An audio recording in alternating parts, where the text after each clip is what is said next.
When it was first released on the PS Vita, Metrico felt like a tech demo masquerading as a puzzle game. It had you overcoming math-related obstacles by using all the handheld's gimmicks, including the rear touchpad and gyroscope. There were some cool ideas to be found in Metrico, but the whole thing fell apart the moment the game introduced puzzles that could only be solved with the Vita's camera. The awful execution left a bad taste in my mouth and made me shy away from a return visit. 2 years have passed since Digital Dreams brought Metrico to the PS Vita, and now they have a brand new remixed version for the PlayStation 4, Xbox One, and computer. Although I still have scars from trying to get the Vita's camera to solve puzzles, I'll admit to being curious how all the touchpad and gyroscope mechanics would translate to traditional home consoles. What I discovered is a decidedly better version of Metrico that somehow lacks the spark found in the original form. The theme here is charts and graphs, the type of thing you might recognize if you spent a lot of time working in an office. The game uses this familiar visual to set up a series of puzzles that revolve around manipulating the numbers and charts to get to the next checkpoint. Doing this gets you one step closer to completing what appears to be a very complicated walk across town. Metrico doesn't spend much time telling you a story or developing its two characters. Instead of teaching the basics, the game simply drops you into a brand new world. Through trial and error, it becomes clear that performing tasks like jumping and falling will impact the world. For example, dropping off a ledge may raise a door, or jumping into the air could move a floating platform. What makes Metrico so unique is the inconsistency between puzzles. What may work in one stage definitely won't work in another. In fact, you'll likely spend the first few moments of each puzzle trying to figure out how to manipulate the different objects. Things become even more complicated as the game introduces new mechanics, such as laser projectiles that sometimes raise platforms and other times lowers them. You'll also be able to defeat enemies with this laser shot, but even doing this has its own unique impact on the puzzle.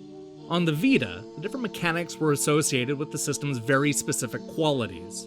For example, you could move platforms up and down simply by moving the system up and down. Sadly, there's nothing like that here in Metrico Plus. Instead of basing puzzles around the hardware's gimmicks, this brand new version simply maps everything to the gamepad. This left me bored by the game's mechanics. While the execution left a lot to be desired on the PS Vita, at least it felt like the game was designed with the system in mind. By removing all of that, we're left with something that feels depressingly generic. There's still some good ideas in the game, but it definitely loses something in the translation. If anything, the changes only made the original game's problems more glaring. Metrico Plus has a bad habit of introducing interesting new mechanics that are immediately discarded when we move on to the next area. It's a shame the game doesn't continue to build on these ideas while also introducing new wrinkles. That way, it doesn't feel like you're constantly having to relearn how the world works. It always seems like the developers are in a hurry to move things along for no reason. Although simple, I enjoyed this puzzler's minimalistic look. Each of the worlds has a unique style, and the developers get the most out of this theme. Some levels have more complicated backgrounds, while another is simply black and white. In much the same way the puzzles are always changing, so is the presentation. As a PS Vita game, Metrico was a poorly executed puzzle game with a lot of cool ideas. On modern consoles, Metrico Plus keeps the cool ideas, but is dogged by a bunch of new issues. This is a game that worked better as a showpiece for what Sony's handheld could do, and it's lost a lot of its personality in the move. This is an intriguing game that doesn't quite come together in the end. Hey, thanks for watching our review. I had a pretty busy weekend that involved going to a Cheap Trick, Joan Jett, and Heart concert, which pretty much made me the youngest person there. As a result, I'm working overtime to catch up on a lot of reviews and crib sheets. I'm currently working on Inversus, Dropship Down, Crinkle Crusher, Rebirth of Island, Last Will, Featherpunk Prime, and so much more.